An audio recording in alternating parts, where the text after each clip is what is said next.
Dengan tingkat konsumsi yang meningkat ini, Indonesia akan menjadi net importer kopi untuk konsumsi dalam negerinya.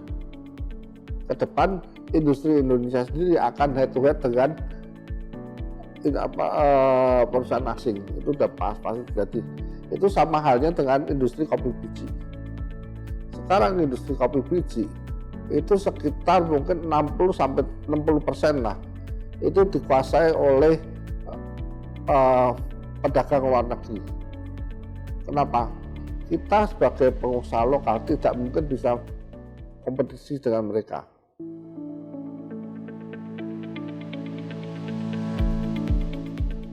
Kalau kita lihat industri kopi di Indonesia itu agak sedikit terjadi jurang pemisah ya. Kalau kita lihat di industri hilirnya, untuk saya biasanya pisahkan jadi dua, industri besar sama kemudian yang untuk pasar premium. Jadi industri besar itu pabrik-pabrikan yang udah produksi kopi secara mass. Ya seperti kita lihat ada Torabika, kemudian ada White Coffee Luwak, kemudian ada Kapal Api. Itu pada prinsipnya dia udah jauh berkembang dan lebih mapan. Kemudian untuk industri yang premium atau biasa saya sebut Horeca, hotel, resto, cafe, itu ya dalam 5-6 tahun terakhir perkembangan sangat pesat. Kalau kita lihat dalam tahun ini aja, selesai pandemi, itu kondisinya itu sangat luar biasa. Kalau boleh dibilang tiap hari pasti ada kedai kopi, resto baru yang menyajikan kopi yang bermunculan. Itu di hilirnya sudah tidak ada masalah. Semuanya udah bisa secara bisnis berjalan. Tapi yang di hulunya, yang di perkebunannya ini yang menjadi masalah. 90% produksi kopi Indonesia itu dari perkebunan rakyat. Dan perkebunan rakyat ini dalam tanda kutip itu ya berjalan ala kadarnya. Jadi mereka ya kalau pas harga kopi bagus, petaninya bisa mendapatkan pendapatan lebih. Seperti pandemi di tahun 2020-2021, harga kopi tertekan, mencapai harga yang cukup rendah, petani menderita suffer. Nah itu yang kita alami di industrinya. Jadi landscape antara di hulu dan hilir itu sangat besar sekali. Banyak permasalahan di hulu yang belum terselesaikan. Ya kembali lagi tadi pertama masalah petani. Petani kebanyakan rata-rata kalau kita ngomong secara average itu udah berusia di atas 50 tahun. Kemudian masalah ketersediaan pupuk. Itu juga tidak bisa secara kontinu didapatkan oleh petani kopi. Kemudian masalah transportasi. Dari kebun kopi turun ke bawah itu butuh perjuangan yang sangat luar biasa. Jalan banyak belum yang dibangun. Jadi ini yang menyebabkan juga cost of produksi kopi Indonesia itu agak tinggi dibandingkan negara-negara lain. Kemudian juga masalah kita ngomong ketahanan dari petani itu sendiri. Petani pendapatannya udah rendah, dia kebutuhannya terus-menerus. Nah ini support dari pemerintah untuk petani itu sendiri kurang. Hanya memang udah ada kur yang ditujukan ke petani-petani ini, tetapi ini tidak bisa merata. Nah ini yang mungkin ke depan hal-hal ini yang perlu diperhatikan. Terus kemudian yang paling berat sekarang dihadapi itu masalah cuaca yang tidak menentu. Dengan kondisi tahun ini yang cuaca kemarau basah saja, itu petani tahun depan itu mengalami kerugian yang cukup besar. Kenapa? Panen kopi tahun depan mengalami penurunan cukup signifikan. Itu yang mungkin perbedaan antara landscape industri kopi hulu dan hilirnya secara garis besar.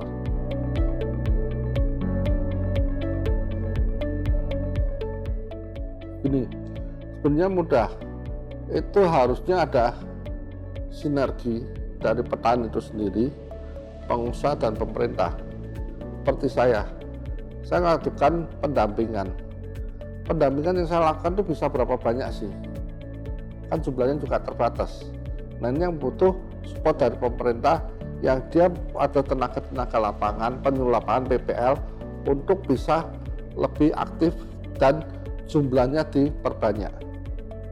Kemudian juga masalah regulasi, ya seperti masalah paling mudah pupuk pemerintah sekarang mungkin lebih mengutamakan untuk ketahanan pangan.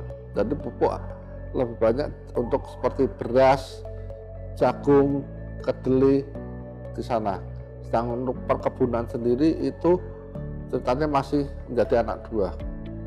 Nah, kemudian di sisi petani ya kembali lagi, mau nggak generasi muda back to farm yang kita utamakan. Kalau itu tidak berhasil, saya cukup yakin sih dengan tingkat konsumsi yang meningkat ini, Indonesia akan menjadi net importer kopi untuk konsumsi dalam negerinya.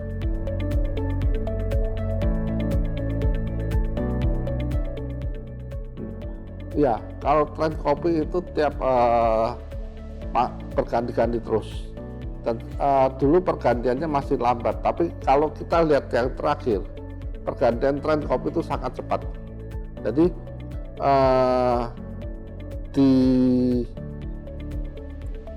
kalau saya bagi itu biasanya mulai dari bawah tahun 2000. Kalau bawah tahun 2000 itu trennya masih berupa kopi bubuk, dan kopi bubuk ini bukan murni 100% kopi, dia ada campuran bahan lain yang untuk menekan harga kopi, karena pada waktu itu harga kopi cukup tinggi. Jadi pada waktu itu yang sering ada jok itu disebut dengan jitu, itu dari bahasa Jawa siji pitu. Jadi joknya 1 bagian kopi, 7 bagian campurannya. Jadi sebenarnya waktu itu kita minum apa? Bukan kopi apa yang lainnya, tapi itu cuma sebenarnya jok, tidak seperti itulah. Memang ada campurannya, tapi tidak sampai 1:7 itu tidak, tapi ada campurannya. Kemudian mulai tahun 2000-2001, pada saat itu harga kopi dunia mencapai ke level terendahnya. Para industri juga berpikir, ngapain saya masukkan bahan tambahan yang lain yang tidak ada hubungan dengan kopi, kalau harga kopi cukup murah. Nah, pada saat itu terjadi shifting, tetap masih mengkonsumsi dalam berupa kopi bubuk, tapi kondisinya menuju kopi yang murni yang 100%. Itu. Nah, kemudian berkembang lagi mulai tahun 2000-an, mulai coffee shop modern masuk. Yang pertama seperti Starbucks. Dari Starbucks kemudian yang lokal juga ada Excelso, segala macam berkembang. Nah itu kemudian orang mendapatkan experience yang lain. Bagaimana minum kopi bisa di tempat kafe, di luar ruangan dengan kondisi yang enak, segala macam experience. Nah, kemudian dari sanalah berkembang industri kopi-kopi yang coffee shop modern, yang kemudian dilanjutkan lagi dengan film filosofi kopi. Jadi film filosofi kopi sebenarnya ini juga merupakan salah satu kebangkitan industri kopi Indonesia. Pada saat itu profesi barista menjadi profesi idaman juga. Orang kepengen jadi barista. Nah itu suatu tren. Kemudian dari kedai kopi yang modern ini, mulai orang bicara tentang kopi yang mutu tinggi, yang berdasarkan kopi single origin. Kemudian dari single origin meningkat lagi menjadi kopi specialty. Kopi specialty itu kopi-kopi single origin yang mempunyai kondisi-kondisi dan kriteria tertentu. Nah, di sini kemudian berkembang sampai tahun sekitar 2018-2019. Pada waktu itu saya sudah sempat warning, hati-hati dengan tren kopi specialty ini. Kenapa? Kalau ini tidak dijaga akan menjadi habis masanya juga. Karena banyak orang yang mengklaim kopinya sebagai specialty, tapi tidak sesuai dengan klaimnya. Dan yang saya kaget juga, tren kopi specialty ini bertepatan dengan pandemi.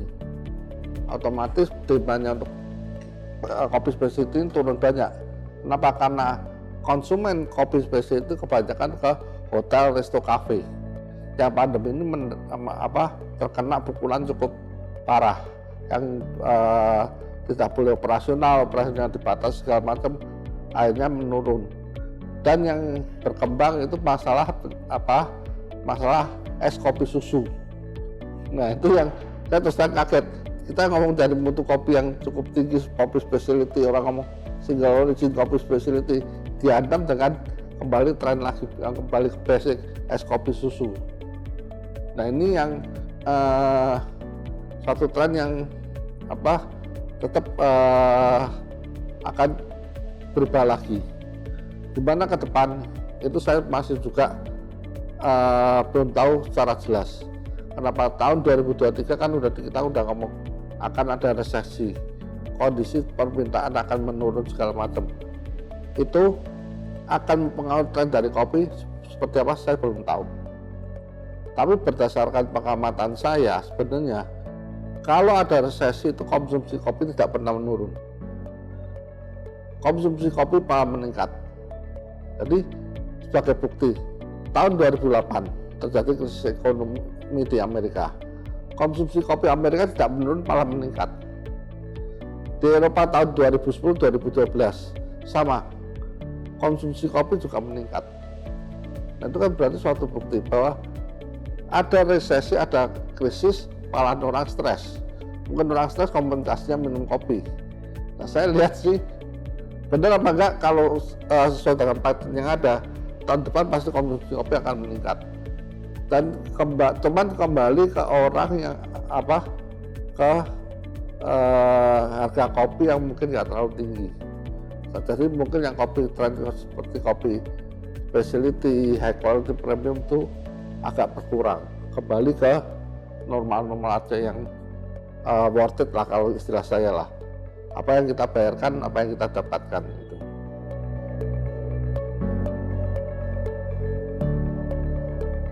Kalau RTD sendiri sih saya lihat itu perkembangannya di Indonesia masih ada potensi, tapi itu bukan suatu tren yang baru.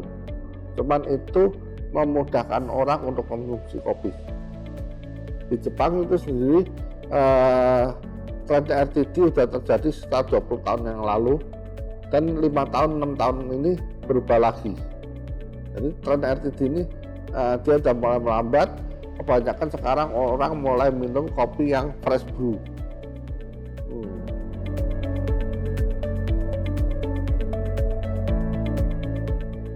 Kalau kopi specialty tetap ada, tapi itu permintaannya untuk secara kita kembali ke masa kejayaannya di 5-6 tahun yang lalu itu udah agak sulit.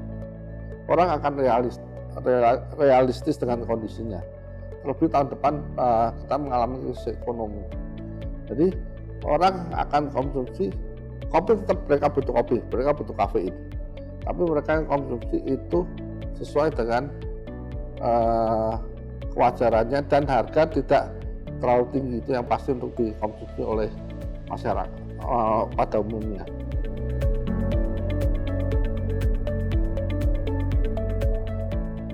Kalau peta persaingan saya bisa jadi dua ya, untuk dalam negeri dan luar negeri. Kalau dalam negeri sekarang memang untuk yang kita ngomongnya kopi komersil itu dikuasai oleh beberapa pabrikan besar, industri besar. Tapi sekarang yang kita harus waspadai, mulai ada penetrasi dari pabrikan luar negeri yang mulai masuk ke industri Indonesia. Kenapa? Karena mereka lihat konsumsi kopi di Indonesia masih akan growing luar biasa. Jadi saya lihat udah ada 2 perusahaan multinasional internasional yang udah investasi di Indonesia. Kalau investasi perusahaan internasional pasti dia kan yakin bahwa mereka bisa masuk pasar Indonesia. Nah ini yang ke depan industri Indonesia sendiri akan head to head dengan perusahaan asing. Itu udah pasti jadi. Itu sama halnya dengan industri kopi biji. Sekarang industri kopi biji itu sekitar mungkin 60-60% lah itu dikuasai oleh pedagang luar negeri. Kenapa? Kita sebagai pengusaha lokal tidak mungkin bisa kompetisi dengan mereka. Pertama, masalah permodalan. Permodalan mereka sangat kuat dan besar. Dan yang penting permodalan mereka itu dengan biaya murah. Bandingkan kalau kita pinjam dengan pinjaman rupiah, kita bayar bunga jauh lebih mahal daripada mereka yang bayar. Itu satu. Kedua, masalah akses informasi. Itu mereka jauh lebih dapat mudah informasi dan lebih cepat daripada kita yang di lokal ini. Nah, ketika kita lihat ada beberapa pemain asing yang tidak melakukan direct investment. Jadi mereka hanya menyewa tempat yang industri pabrikan yang sudah tidak aktif. Nah itu kan kita berat. Kita harus seperti kita lokal, kita harus keluarkan modal sendiri, kita harus bayar itu sendiri. Sedangkan mereka tidak ada. Nah itu yang perlu kita perhatikan. Sedangkan untuk di internasional sendiri itu sejak tahun 2012 petanya berubah. Jadi terjadi joint venture atau merger dari perusahaan-perusahaan besar. Tahun 2012 sampai tahun terakhir sebelum pandemi 2019. Nah yang juga kita harus waspadai, mereka akan semakin dominan di pasar internasional.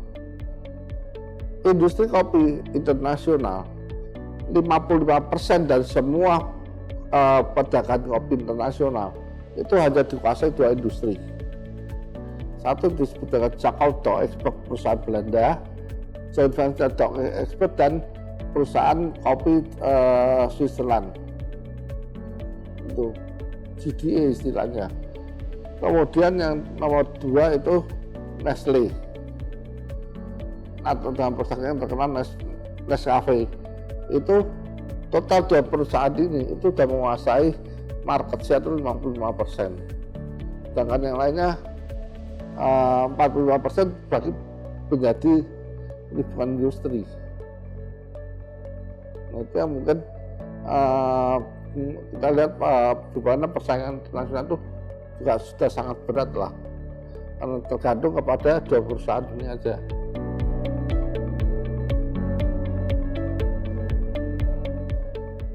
Kalau untuk ekspor biji sendiri Indonesia itu kecenderungannya stagnan dan menurun.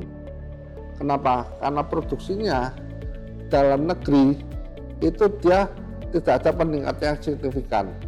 Sedangkan konsumsinya peningkatannya jauh lebih luar biasa. Jadi kalau kita ngomong di bawah tahun 2010 itu masih 70% untuk ekspor, 70% ekspor, 30% untuk lokal. Nah saat ini udah berbalik, untuk ekspor sama lokal mungkin itu bisa mencapai 40-50%. Nah kalau pas panen seperti tahun depan penurunan, saya juga untuk lokalnya bisa mencapai 55%, 60%. Gitu loh. Jadi tetap yang untuk berperan kunci di industri kopi itu dalam negeri itu sendiri.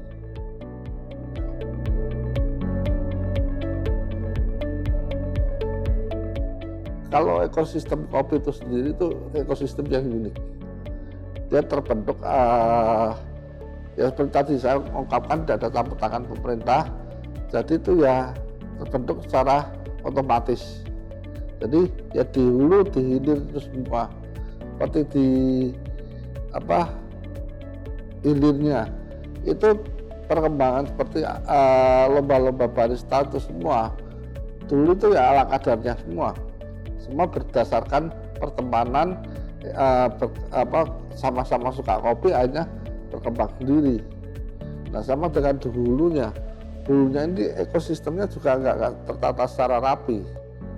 Dan makanya saya ngomong ini harus kita kerjasama kolaborasi antara petani, pengusaha dan pemerintah biar ekosistem ini sehat dan bisa berjalan secara maksimal gitu.